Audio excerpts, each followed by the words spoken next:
السلام علیکم friends, welcome to کتاب نگری یوٹیوب چینل کتابوں کی نگری میں خوش آمدید۔ میں ہوں آپ کی ہوسٹ اقراء یاسین اور آج میں آپ کے لیے ایک نیو ناول کو لے کر حاضر ہوئی ہوں۔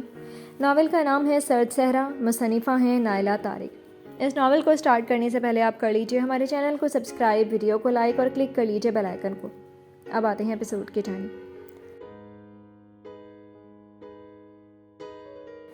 دنیا کے آخری سرے پر سرد ترین برفیلے خطے میں برف کی انگنت جمی تہوں تلے ایک عظیم اور ساکت سمندر ہے، جس کی خاموش گہرائیوں میں کچھ خواب سانس لیتے ہیں، کچھ خواہشوں کے سیب بکھرے ہیں، ایک خواب تیری ہمراہی کا۔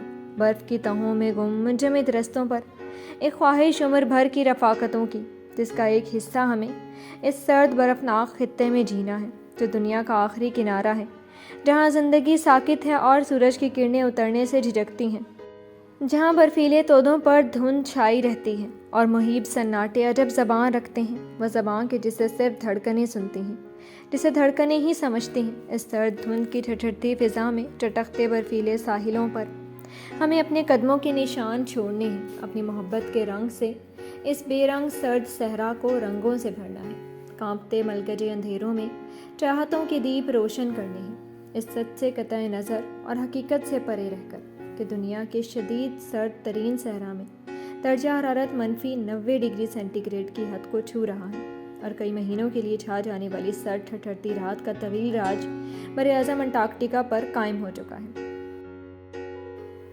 بحری جہاز کے عرصے پر کھڑی وہ اپنے فر کوٹ میں سکھڑی ان سفید بگلوں کو دیکھ رہی تھی، جو اپنے سفید براق پنکھ پھیلائے سمندری چٹان پر بیٹھے شاید خود بھی اسے ہی دیکھ رہے تھے، جانے کہ اسے سنہری ڈائری کے پہلے صفحے پر براعظم انٹارکٹیکا کے محبت میں لکھی گئی نظم بار بار یاد آ رہی تھی۔ اس نظم کی شاعری، اس کے الفاظ میں عجب اصرار تھا، ان لفظوں میں پنہاں جذبات کی حدت وہ سرد فضا میں بھی محسوس کر رہی تھی۔ سنہری ڈائری، جس میں تحریر ایک ادھوری داستان نے اسے عرصے سے جکڑ رکھا تھا۔ سنہری ڈائری کا اس کے دسترس میں آ جانا ایک اتفاق ہی تھا۔ یہ ڈائری اسے اپنے باپ آدم کے ایک دوست کے توسط سے ملی تھی، جو مہم جوئی اور سیاحت میں زندگی کے کئی سال گزار چکا تھا۔ گہری سانس بھر کر اس نے ایک نظر اپنے عقب میں دیکھا۔ آدم اور شون کرسیوں پر بیٹھے کافی کے سپ لیتے کسی موضوع پر گفتگو میں مگن تھے۔ ریلنگ پر جھکتی وہ بہت دلچسپی سے ان مچھلیوں کو دیکھنے میں محو تھی جو اس کے جہاز کے تعاقب میں چلی آ رہی تھی۔ فلورا! عقب سے آتی شون کی پکار پر وہ متوجہ ہوئی۔ یہ میں کیا سن رہا ہوں؟ انکل نے ابھی مجھے بتایا کہ اس بار راجر کے آنے پر وہ اس کی اور تمہاری شادی کی بات اس سے کرنے والے ہیں۔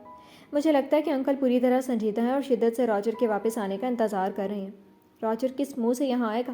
اسے تو میرا سامنا کرنے سے پہلے ڈوب مرنا چاہیے، مگر اس میں اتنی غیرت کہاں؟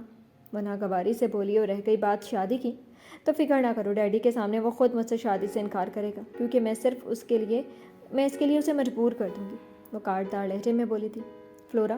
وہ اتنی آسانی سے تم سے دستبردار نہیں ہوگا، وہ خاک شکاری ہے۔ اس نے اپنی فرمانبرداری اور تابعداری سے انکل کو اپنی مٹھی میں لے رکھا ہے۔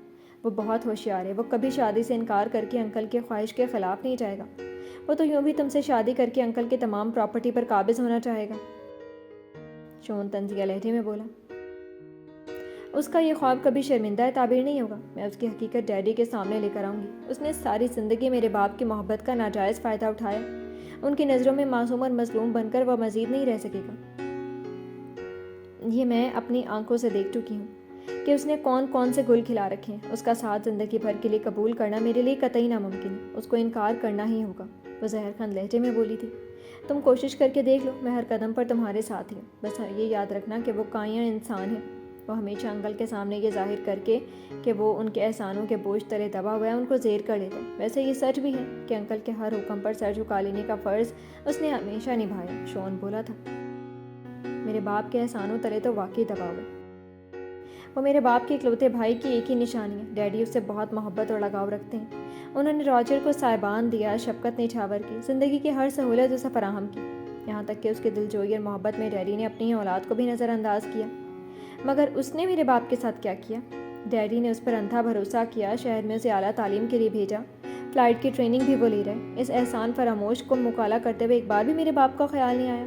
میرے باپ کی محنت کی کمائی پر وہ عیاشیاں کر رہے ہیں۔ ڈیڈی کو یہ خوش فہمی ہے کہ وہ دن رات ایک کر کے اپنا مستقبل بنا رہے ہیں، جبکہ وہ… تم دیکھنا شون، میں اس کا خلیص چہرہ ڈیڈی کے سامنے لا کر رہوں گی، وہ دھیمے مگر تند لہجے میں بولی تھی۔ تمہیں ایسا ہی کرنا چاہیے، راجر جیسا عیار اور مکار انسان ہرگز بھی تمہارے قابل نہیں ہے، شون بولا تھا۔ اس بار بہت زیادہ تعداد میں مچھلیاں ہاتھ لگی ہیں۔ میرا مشورہ ہے کہ انکل کے اس کام میں تم پوری طرح شامل ہو جاؤ۔ مارکیٹ جاؤ، مچھلیوں کا سودا کرنے، بھاؤ کے اتار چڑھاؤ سے تمہیں واقفیت ہونی چاہیے۔ اس طرح انکل کا بوجھ بھی کم ہوگا اور ان کو کسی سہارے کی ضرورت بھی نہیں رہے گی۔ تو میرا مطلب سمجھ رہی ہوگی؟ راجر اس چیز کا فائدہ نہیں اٹھا سکے گا کہ انکل کا کوئی بیٹا نہیں ہے۔ تم ٹھیک کہہ رہے، میں جلدی ڈیڈی کا سارا کام اپنے ہاتھ میں لینے والی ہوں۔ ویسے بھی اب ان کو آرام کی ضرورت ہے، ان کی صحت اب ایسی نہیں ہے کہ وہ دریا اور موسم کی سختیاں برداشت کر سکیں، وہ تائیدی انداز میں بولی تھی۔ میں تو چاہتی ہوں کہ ایلی بھی میرے ساتھ گھر اور کاروبار کی ذمہ داریاں سنبھالے، ہم دونوں کا ساتھ کافی ہے ڈیڈی کے لیے۔ ان کی 2 بیٹیاں موجود ہیں، ان کے لیے پھر انہیں ضرورت ہی کیا ہے کسی دوغلے شخص پر بھروسہ کرنے کی۔ میرا خیال ہے کہ ایلیا کو ان جھمیلوں سے دور ہی رکھو، وہ نازک مزاج ہے، تمہاری طرح مضبوط اعصاب کی مالک نہیں۔ یوں بھی اس کی ساری توجہ اعلیٰ تعلیم حاصل کرنے پر ہے۔ اس کی جگہ میں ہوں، تمہارا ساتھ دینے کے لیے بے فکر ہوں۔ شون کے کہنے پر فلورا نے بغور اسے دیکھا تھا۔ کیا تم ایلی کو بہت پسند کرتے ہو؟ اس کے اچانک سوال پر شون گڑبڑایا تھا۔ یہ کیسا سوال ہے؟ تم دونوں میری کزن اور ایک گھر کے فرد ہیں، تم سمیت مجھے اپنے گھر کے سب افراد پسند ہیں، سب کا خیال ہے مجھے۔ راجر کو ہٹا کر شون بات مکمل کرتا اس کے سامنے سے ہٹ گیا، جبکہ فلورا خوشمناک نظروں سے اسے دیکھ کر رہ گئی تھی۔ برف پوش عظیم پہاڑوں کے دامن میں اس چھوٹے سے قصبے میں برف کا طوفان زور و شور سے جاری و ساری تھا۔ برف سے ڈھکے اونچے درختوں کی شاخوں پر برف کی تہیں بڑھتی جا رہی تھی۔ ایسے میں ان درختوں کے درمیان کافی کھلی جگہ پر ڈھلوانی چھت پلا وہ لکڑی سے تعمیر شدہ پرانا چھوٹا سا مکان بھی برف کی دھند میں چھپا جا رہا تھا۔ اس کے چھت پر اور دیواروں کے گرد برف کے انبار میں اضافہ ہوتا جا رہا تھا۔ آتشدان میں بھڑکتی آگ کی حرارت کابک نما مکان میں گھسی آتی، یکبستہ شدت کی ٹھنڈ کو کم کرنے میں بہت حد تک نہ صحیح مگر کسی حد تک معاون اور مددگار ثابت ہو رہی تھی۔ حرارت برف میں منجمد نہ ہو جانے کی حد تک، عمل تنفس کو برقرار رکھنے کی حد تک، زندگی کی رمق کو باقی رکھنے کی حد تک، اعضاء کو حرکت میں رکھنے کی حد تک، وجود کو برف اور بے جان نہ کر دینے کی حد تک، سوچنے سمجھنے کی صلاحیت کو بیدار رکھنے کی حد تک، سب کچھ حد سے تجاوز نہ کر جانے کی حد تک تو حرارت میسر تھی۔ جان کو باقی رکھنے کے لیے اتنی حرارت بھی بہت تھی کہ معاملات حد سے تجاوز کر جائیں تو پھر بس میں نہیں رہتے، ہاتھ سے نکل جاتے ہیں۔ آتشدان میں کچھ مزید لکڑیاں ڈال کر وہ ان سے اڑتی چنگاریوں کو دیکھنے لگی تھی۔ اس کی سنہری آنکھوں میں ویرانی تھی اور چہرے پر افلاس کی زردی اور عجیب سے خوف کے سائے رقصاں تھے۔ برفانی طوفان کے طاقتور جھکڑوں کا بھیانک شور در و دیوار سے اندر گھسا آ رہا تھا۔ ایسے میں کھانسنے کی کمزور آواز نے اسے چونکا دیا تھا۔ گردن موڑ کر اس نے ایک بوڑھے نحیب وجود کو دیکھا اور سرعت سے اس ضعیف عورت کے قریب جا بیٹھی تھی۔ بڑی ماں، مجھے آواز دی ہوتی، وہ غیر سہارے کے نہ اٹھا کریں۔ بوڑھی عورت کے پشت کو دھیرے دھیرے سہلاتی وہ بولی تھی۔ چند لمحے لگے تھے ضعیف عورت کی کھانسی تھمنے میں۔ آتشدان میں سلگتی لکڑیوں پر رکھا برتن اس نے احتیاط سے اٹھایا تھا۔ برف حدت سے پگھل کر پانی بن گئی تھی۔ نیم گرم پانی لکڑی کے پیالے میں انڈیل کر وہ بڑی ماں کے پاس آ بیٹھی تھی۔ ان کو پانی پلانے کے بعد اس نے اپنی چادر کے کنارے سے ان کا منہ صاف کیا اور پھر چمڑے کے تکیے کے سہارے بٹھا کر بھاری گرم کیس اچھی طرح ان کے بیمار لاغر وجود کے گرد لپیٹ دیا۔ میں کھانا لے کر آتی ہوں، اس کے بعد آپ کو دوا بھی دینی ہے، وہ بولی اور پھر اٹھ کر لکڑی کی بسیدہ دیوار کے دوسری جانب کوٹھڑی میں چلی گئی۔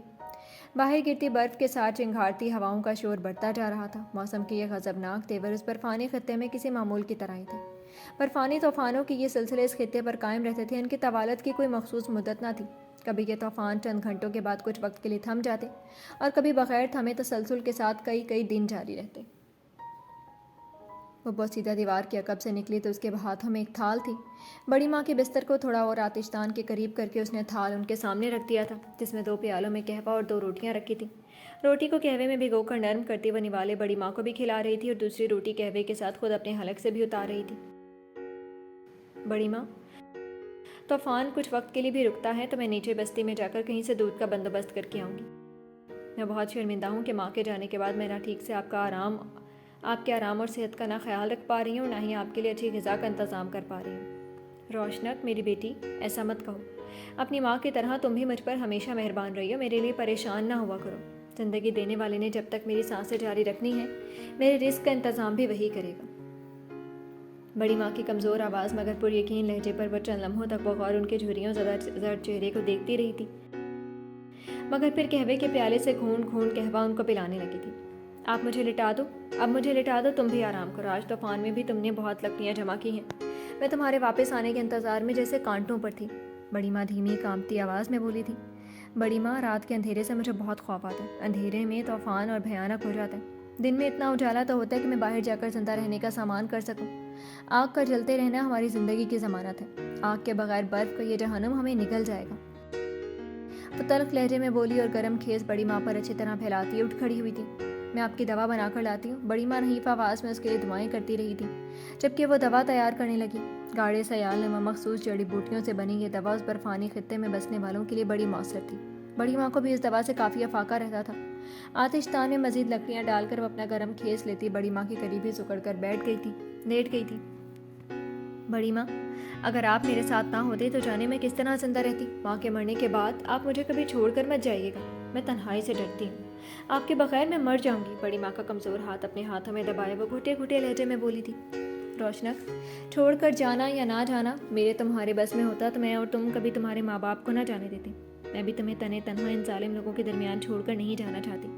مگر موت تو ہر زیرو کے تعاقب میں ہے. یہ پیچھا نہیں چھوڑتی. کسی دن یہ مجھے بھی اپنے شکنجے میں دبوچ کر لے جائے گی. حقیقت سے منہ مت پھیر کر رکھو میری بچی. میری زندگی کے دن پورے ہونے جا رہے ہیں. جب تک میری سانسیں چل رہی ہیں میں تمہیں چھوڑ کر کہیں نہیں جاؤں گی. لیکن جس دن میری سانسیں تھم جائیں گی اس دن کے لیے تمہیں خود کو تیار کرنا ہوگا. بہت ہمت سے کام لینا ہوگا. تمہیں ہر حال میں زندہ رہنے کے لیے جدوجہد کرنی ہوگی. تم جوان ہو، صحت مند ہو، بہت حوصلے والی ہو. تمہیں حالات کو اپنے لیے سازگار کرنا ہے، ان کا مقابلہ کرنا ہے، اپنے ماں باپ کے نام کو زندہ رکھنا ہے. تمہیں اپنے خدا پر بھروسہ ہے تو وہی تمہارے لیے راستے نکالے گا. اپنے خدا پر یقین رکھ کر تمہیں کوشش کرنی ہوگی. اپنے اور اپنے اجداد کے ایمان کی سلامتی اور حفاظت تمہاری ذمہ داری ہے. بڑی ماں، میں اور میرا ایمان چاروں طرف سے یہاں خطروں میں گھرا ہے. یہاں میں اپنے خدا کا ذکر بھی زبان پر نہیں لا سکتی، ورنہ یہ لوگ میرے باپ کی طرح مجھے بھی قتل کر دیں گے. مجھ میں نہ ہمت ہے نہ حوصلہ.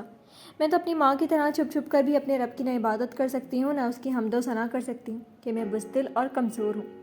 میں نے اور ماں نے قتل کر دیے جانے کے خوف سے یہاں بسنے والوں کی طرح آتن سورج کو اپنا خدا مان لینے کا اقرار کیا تھا. اگر یہاں کسی کو بھنک بھی لگ گئی کہ میں آج بھی دل سے اپنے آباء و اجداد کے مذہب پر قائم ہوں، ایک خدا پر ایمان رکھتی ہوں، وہی خدا جس نے آتن کو بنایا. آتن سورج میرے خدا کے حکم سے طلوع اور غروب ہوتا ہے. قتل کر دیے جانے کے خوف سے میری زبان پر ان کافروں کے من پسند خداؤں کا نام تو آ سکتا ہے، مگر میرا دل کبھی شرک پر مجبور نہیں ہو سکتا.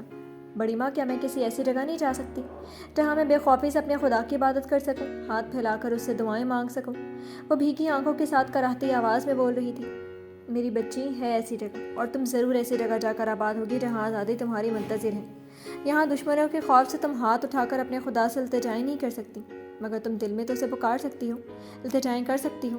وہ تمہارے دل سے واقف ہے، تمہارے حالات، تمہاری مجبوریوں سے بھی وہ واقف ہے. تمہارا خدا تمہارے ساتھ ہے روشنک. مدد تبھی آئے گی جب تم اپنے عزم اور حوصلے کو مضبوط کرو گی.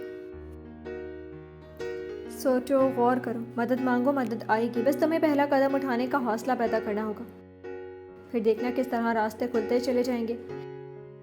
بڑی ماں کے کمزور نحیف لہجے میں کچھ ایسا تھا کہ کئی لمحوں تک ساکت نظروں سے انہیں دیکھتی رہی تھی.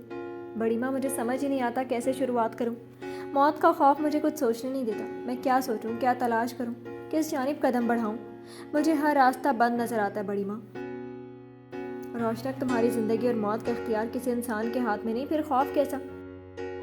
تمہیں سب سے پہلے خدا پر اپنے ایمان کو مضبوط کرنے کی ضرورت ہے. جس نے اب تک تمہاری حفاظت کی وہ آگے بھی کرے گا. یاد رکھو، تمہیں اس جگہ سے نکلنا ہے، تمہیں ہجرت کرنی ہوگی. یہ آسان نہیں، مگر خدا کے لیے تو کچھ ناممکن نہیں ہے. بڑی ماں کی دھیمی آواز اس کے سماعتوں تک پہنچتی اسے بہت کچھ سوچنے پر مجبور کر رہی تھی. شاور لے کر وہ باتھ روم سے نکلی تو کمرے میں ایلیا موجود نظر آئی.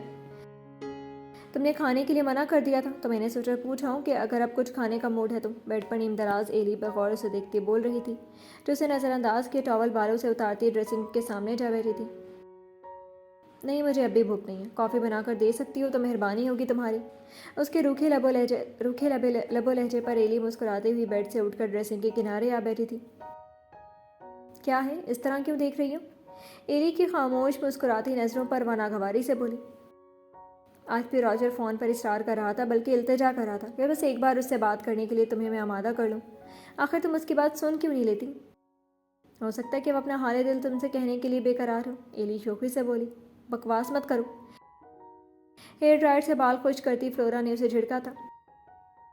تم سچ نہ بتاؤ، مگر شون نے مجھے اتنا ضرور بتا دیا کہ پچھلی بار جو تم شون کے ساتھ شہر گئی تھی تو راجر سے ملنے بھی گئی تھی. ایلی کے جتانے والے انداز پر وہ ناگواری سے اسے دیکھ کر رہ گئی تھی.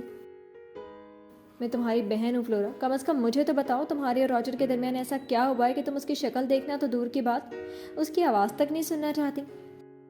کہیں راجر نے ایسی ویسی کوئی شرارت تو نہیں کی تھی تمہارے ساتھ؟ اپنی بےہودہ باتیں بند کرو اور دفع ہو جاؤ یہاں سے۔ ہیئر ڈرائر ڈریسنگ پر پٹکتی فلورا نے غصے میں ایلی کو گھورا تھا۔ میں راجر کو وہ رقم دینے گئی تھی جو ڈیڈی نے اس کے اخراجات کے لیے میرے حوالے کی تھی۔ شون یہ بات نہیں جانتا، نہ میں نے اسے راجر کے پاس جانے کی یہ وجہ بتائی تھی کیونکہ ڈیڈی کو یہ پسند نہیں۔ ان کے خیال میں راجر بہت خوددار انسان ہے، جبکہ سچ یہ ہے کہ اس اول درجے کے نکمے عیاش آدمی پر ڈیڈی جانے کب تک اپنی محنت کے روپے لٹاتے رہیں گے۔ بپھرے لہجے میں بولتی وہ بالوں میں برش بھی پھیر رہی تھی۔ خیر، میں تمہاری اس بات سے اتفاق نہیں کر سکتی، نہ تو راجر نکما ہے اور نہ ہی عیاش۔ اس نے مجھے بتا رکھا ہے کہ شہر میں اس کی کسی بھی لڑکی سے کوئی خاص دوستی نہیں ہے۔ اس کی واحد دوست صرف میں ہوں اور وہ مجھ سے کبھی جھوٹ نہیں بولتا۔ ایلی کے فخریہ لہجے پر اسے پتنگے تو لگ گئے تھے۔ ہاں بالکل، تم اس کی واحد دوست اور شاید محبوبہ بھی رہ چکی ہوگی، مگر وہ ڈیڑھ ہوشیار ہے۔ شہر میں بیٹھا اب ذائقے بدل بدل کر اپنے شوق پورے کرنے میں لگا، اس لیے تو اس نے تم سے شادی کرنے سے انکار کر دیا تھا، ورنہ تم تو تیار بیٹھی تھی اس کے گلے کا ہار بننے کے لیے۔ اس کے تلخ لہجے پر ایلی کھلکھلا کر ہنسی تھی۔ دنیا کی کوئی طاقت تمہارے دماغ میں بھرا فتور نہیں نکال سکتی فلورا۔ میں راجر کی اکلوتی ایسی دوست ہوں کہ جسے وہ بیوی بنا کر کھونا نہیں چاہتا۔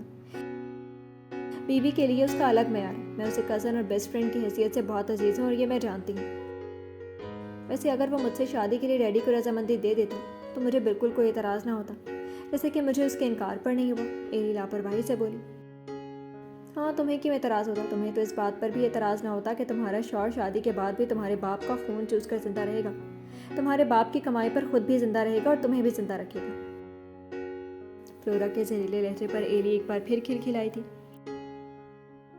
ضرور اعتراض ہوتا، لیکن اگر ایسا ہوتا تب نہ۔ ویسے اگر راجر مجھ سے شادی کرتا تو مجھے پورا یقین ہے کہ اس کی خودداری کبھی ایسا کچھ گوارا نہ کرتی جیسے کہ تم اس کے بارے میں ثابت کرنا چاہتی ہو۔ میں کچھ ثابت کرنا نہیں چاہتی، جو سچ ہے وہی کچھ کہتی ہوں، تمہارے پیارے بیسٹ فرینڈ کے بارے میں۔ فلورا کے چپتے لہجے پر ایلی ڈھٹائی سے ہنسی تھی۔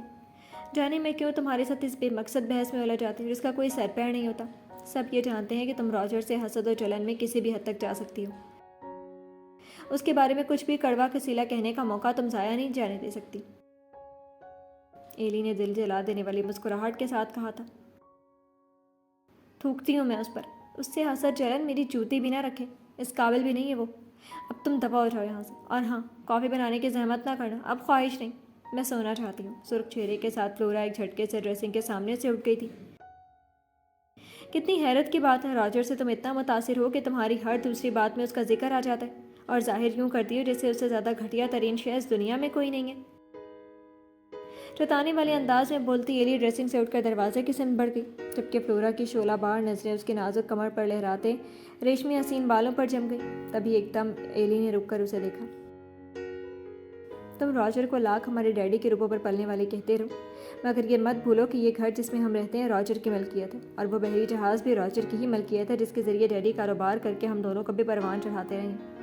ایلی گہری سنجیدگی سے اسے جتاتی پھر رکی نہیں، کمرے سے نکل گئی تھی۔ لب بھینچے فلورا جلتی آنکھوں سے چند لمحوں تک بند ہوتے دروازے کو دیکھتی رہی، اور پھر تھکے تھکے قدموں سے گلاس ونڈو کے قریب آ رکی تھی۔ باہر ہر سمت بکھری رات بھیگ رہی تھی۔ کنمن بارش میں بند شیشوں پر پھسلتے قطروں کو دیکھتے ہوئے اس کا چہرہ ہر تاثر سے عاری تھا۔ میں جانتی ہوں کہ اس دنیا میں میرے وجود کے سوا کوئی شے گھٹیا ترین نہیں، مگر کسی کو یہ حق نہیں تھا کہ بار بار مجھے یہ سچ جتایا جاتا۔ راجر نے ہمیشہ اپنے سلوک، اپنے طنزیہ نشتروں سے مجھے غیر اہم ثابت کر کے دن رات مجھے اذیت پہنچائی ہے۔ مگر ایلی، میری بہن ہو کر بھی تم نے ہمیشہ اس گھٹیا شخص کو اپنے دل کے قریب رکھا، اس کا ساتھ دیتی رہی، اور آج تک ساتھ دے رہی ہو۔ ایلی، میں تمہاری طرح حسین کبھی نہیں تھی، لیکن تمہارے پیارے دوست نے تو میرے باطن کو بھی حسین نہیں رہنے دیا۔ اس کی وجہ سے میری ساری زندگی تلپٹ ہو گئی، پھر میری زبان سے کیسے اس کے لیے پھول جھڑ سکتے ہیں؟ میری نظر میں وہ کل بھی گھٹیا تھا، موذی تھا، اور آگے بھی رہے گا۔ گہرے سانس بھرتے ہوئے اس کا دماغ سلگ رہا تھا۔ بند شیشوں پر پھسلتے قطروں سے اس کی نگاہ ہٹ کر قریبی اسٹڈی ٹیبل پر رکھی سنہری ڈائری پر آ ٹھہری تھی۔ بلا ارادہ ہی وہ اسٹڈی ٹیبل کے گرد کرسی کھینچ کر بیٹھ گئی۔ پرانی سی سنہری ڈائری کھولتی اس کی نظریں اور آنکھ میں رقم تحریر پر بھٹکنے لگی تھی، جسے وہ جانے کتنی بار پڑھ چکی تھی۔ ہر بار یہ ادھوری تحریر کی ادھوری داستان پڑھتے ہوئے وہ اس میں ایک نئی کشش محسوس کرتی تھی۔ جی تو فرینڈز، کیسی لگی آپ کو ناول کی فرسٹ ایپیسوڈ؟ میں امید کرتی ہوں کہ آپ کو پسند آئی ہوگی۔ کمنٹ سیکشن میں اپنی رائے کا اظہار کرنا مت بھولیے گا۔ پھر حاضر ہوں گے کسی ناول کی نیو ایپیسوڈ کے ساتھ، اب تک کے لیے اجازت دیجیے۔ شکریہ، اللہ حافظ۔